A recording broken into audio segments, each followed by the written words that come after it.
आज हम लोग करने वाले हैं मैग्नेटिक मूवमेंट, देखने वाले हैं कि कैसे हम मैग्नेटिक मूवमेंट निकालते हैं D and F block elements के लिए, D and F block elements के लिए specially D and F block elements. Okay, so let's see some formulas like जब हम स्पिन ओनली मैग्नेटिक मूवमेंट देखते हैं तो स्पिन ओनली का फॉर्मूला होता है अपने पास √ n+2। यहाँ पे जो n है वो अपने को बताता है अनपेयर्ड इलेक्ट्रॉन, अनपेयर्ड इलेक्ट्रॉन्स के बारे में बताता है कि डी में अगर स्पिन ओनली ज़्यादा डी के लिए अपन देखते हैं, एफ ब्लॉक एलिमेंट्स में ये फॉर्मूला यूज नहीं होता है, ये केवल डी ब्लॉक एलिमेंट्स के लिए होता है। ठीक है, स्पिन ओनली जब अपन देखते हैं तो डी इलेक्ट्रॉन्स एन बराबर अनपेयर्ड होने चाहिए। Okay, so this is our first formula and second one is when जब ऑर्बिटल कंट्रीब्यूशन होता है,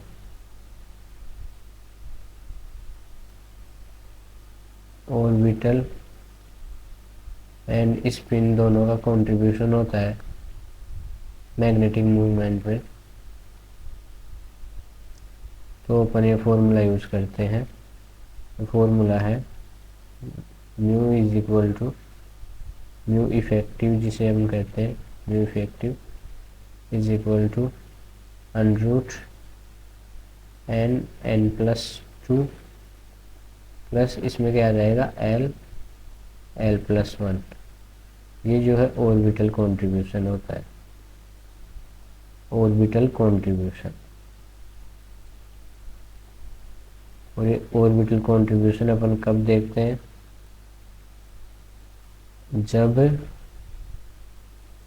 जब डी इलेक्ट्रॉन्स में जब स्प्लिटिंग होती है, स्प्लिट करते हैं वो Eg और T2g में, तो जो T2g ऑर्बिटल्स होते हैं वो अगर अनसिमेट्रिकल है, अनसिमेट्रिकल है तो अपन ऑर्बिटल कंट्रीब्यूशन वाला फॉर्मूला लगाते हैं मैग्नेटिक मूवमेंट निकालने के लिए। अनसिमेट्रिकल का मतलब T2g में अपन 3 ऑर्बिटल्स देखते हैं, 1 2 3, जिसमें होता है d x y, d y z and d z x, है ना। ये 3 ऑर्बिटल्स होते हैं। अब इसका अनसिमेट्रिकल का मतलब क्या है कि जब इनमें इलेक्ट्रॉन्स अनसिमेट्रिकली फील हो, यानी अगर 5 इलेक्ट्रॉन्स ऐसे फील्ड है तो ये T2g पूरी अनसिमेट्रिक होगी। अगर इलेक्ट्रॉन्स ऐसे फील है, मान लो 6 इलेक्ट्रॉन्स है और 6 के 6 भरे हैं, ये सिमेट्रिकल ऑर्बिटल्स हो गए, सिमेट्रिकल। और सिमेट्रिकल, ये भी सिमेट्रिकल है, ठीक है।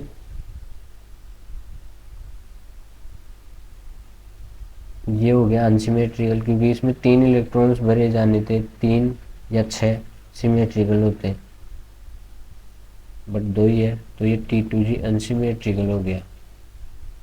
इसमें JTD पाया जाएगा, यानी जॉन टेलर डिस्टॉर्शन भी होगा।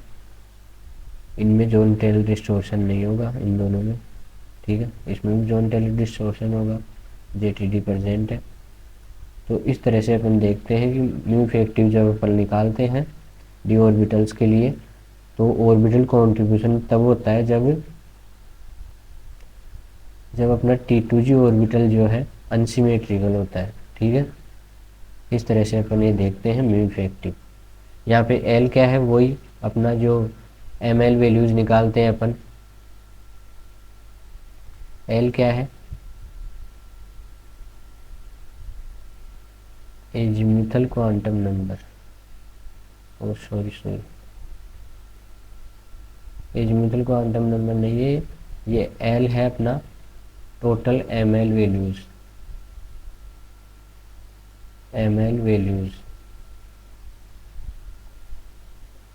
इसका एक एग्जांपल देख लेते हैं अपन। जैसे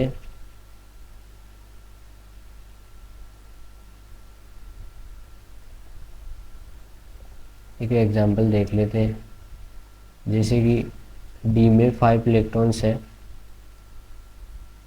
डी में 5 इलेक्ट्रॉन्स है,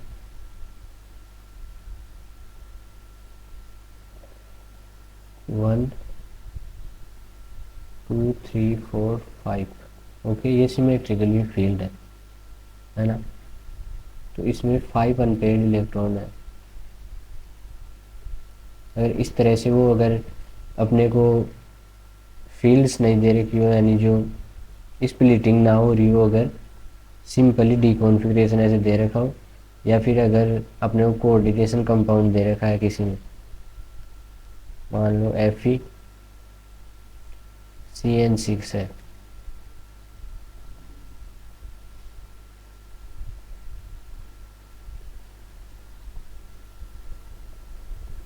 FeCN+3, ओके, -3 हो जाएगा अपने पास।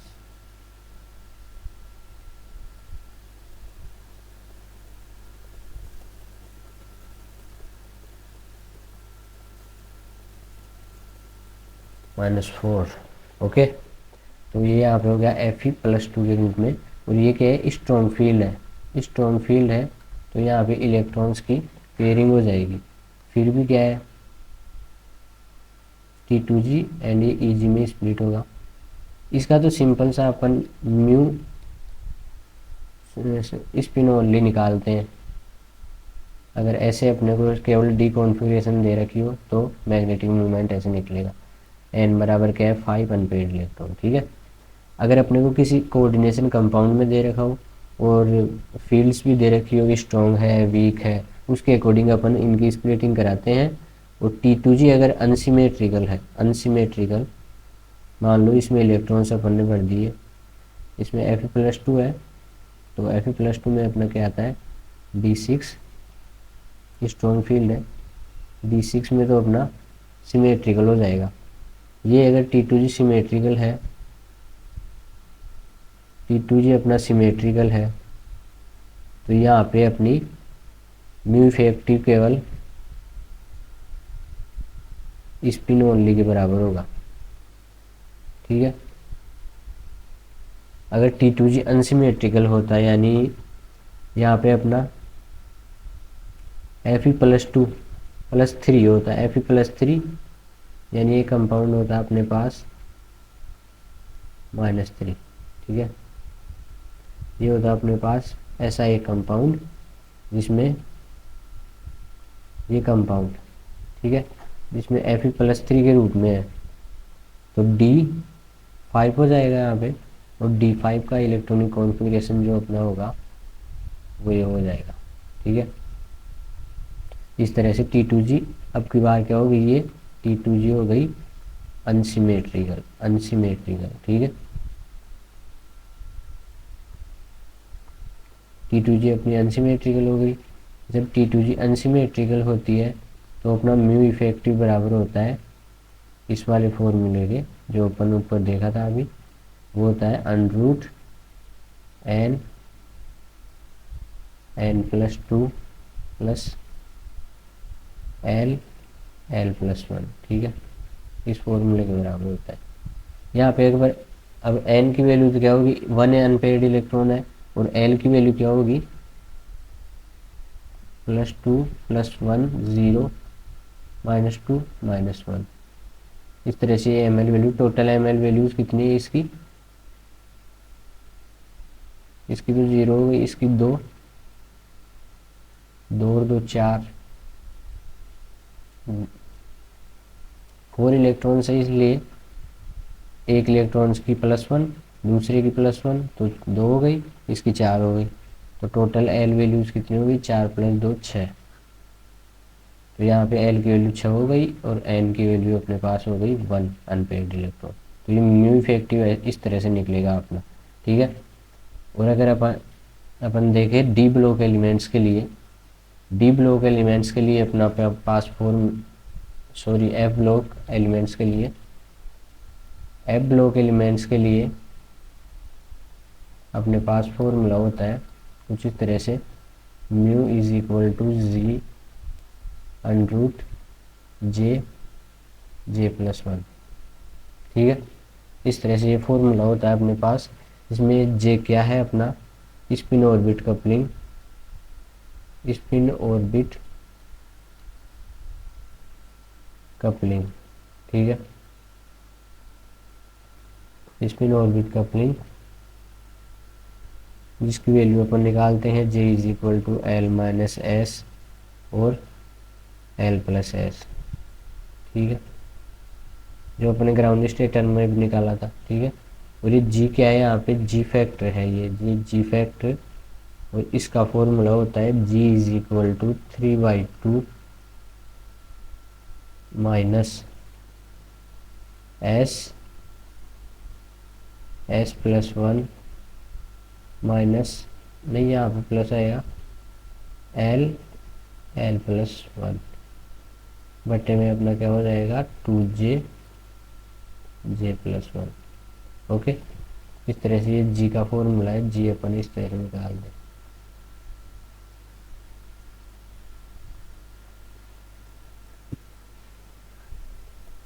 तो इस तरह से अपने यहाँ से ये एस क्या है, यहाँ पे एस है अपना स्पिन, स्पिन जो होता है प्लस हाफ माइनस हाफ, अपन ने पढ़ रखा है क्वांटम नंबर्स में।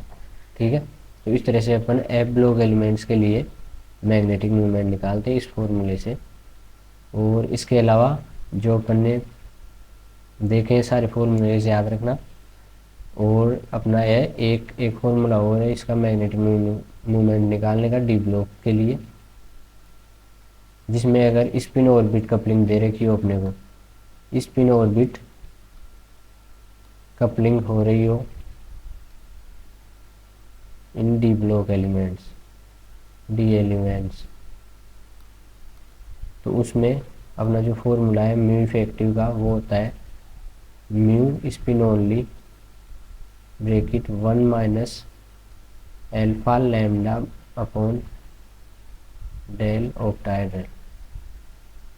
ये अपना फॉर्मूला है। यहाँ पे एल्फा की वैल्यूज होती है 2 और 4। 2 तब होती है जब इसकी जो ग्राउंड स्टेट टर्म होती है वो ई हो, है ना, और ए हो अगर ग्राउंड स्टेट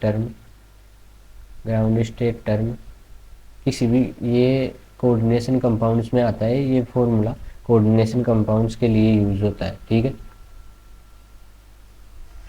कोऑर्डिनेशन कंपाउंड्स,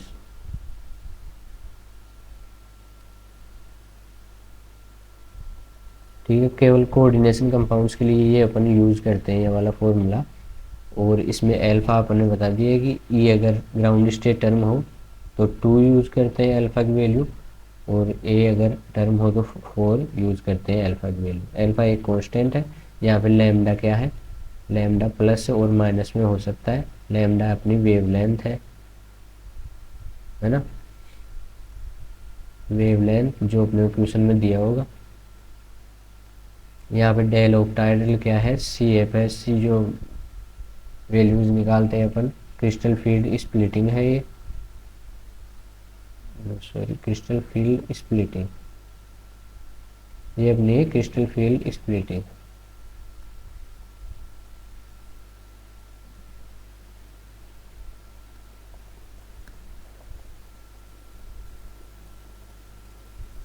ये अपनी क्रिस्टल फील्ड स्प्लिटिंग,